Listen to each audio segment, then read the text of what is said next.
మామ Vizag glass bridge ఇంకా చూడలేదా మామ? అయితే ఈ వీడియో లాస్ట్ వరకు అయితే చూడు మామ. కైలాసగిరి కొండపైకి రావాలంటే రూప్ వే లేదా వాకింగ్ లేదా వెహికల్స్ తో కూడా రావచ్చు. పైకి వచ్చాక ఎంట్రన్స్ గేట్ నుండి రైట్ సైడ్ అయితే సీదా పోవాలి. వెళ్ళిన వెంటనే మనం టికెట్స్ రేట్స్ ఎలా ఉన్నాయో చూద్దాం. మామ ఈ గ్లాస్ బ్రిడ్జిని చూడాలంటే సింగిల్స్ కి అయితే 250 మామ. అలాగే family combo, friends combo, group combo అని ఉంటుంది మామ. మినిమం 5 మెంబర్స్ అబోవ్ ఉంటే కానీ 200 అయితే పర్ పర్సన్ కి అయితే పడుతుంది మామ. మామ ఈ గ్లాస్ బ్రిడ్జిని చూడాలంటే 8 to 10 minutes టైమింగ్ అయితే ఉంటుందంట. ఆ తర్వాత వచ్చేసి గ్రూప్ వైజ్ గా మనకి 10 మెంబర్స్ అలాగే మనకి పంపిస్తుంటారు అనమాట. మామ గ్లాస్ బ్రిడ్జి పై నడాలంటే ఇవి వేసుకునే వెళ్తేనే అలౌడ్ ఉంటుందంట మామ. మామ ఈ గ్లాస్ బ్రిడ్జి పై నడుస్తుంటే చాలా అంటే చాలా భయం వేసింది మామ. మా అల్లుడు నేనైతే కింద చూసేసరికి మా గుండె ఆగిపోయేంత పని అయింది మామ.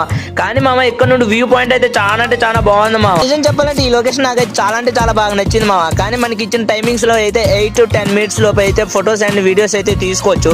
తర్వాత నెక్స్ట్ బ్యాచ్ అయితే పంపిస్తారన్న మామ. టికెట్ రేట్స్ వచ్చేసి కింద డిస్క్రిప్షన్ లో ఉంది. అలాగే ఈ వీడియోని అయితే మీ ఫ్యామిలీస్ అండ్ మీ ఫ్రెండ్స్ అయితే ఈ వీడియోని అయితే షేర్ చేయండి. అలాగే ఈ వీడియోకి అయితే లైక్ చేసి సబ్స్క్రైబ్ చేయడం అయితే మర్చిపోకండి మామ.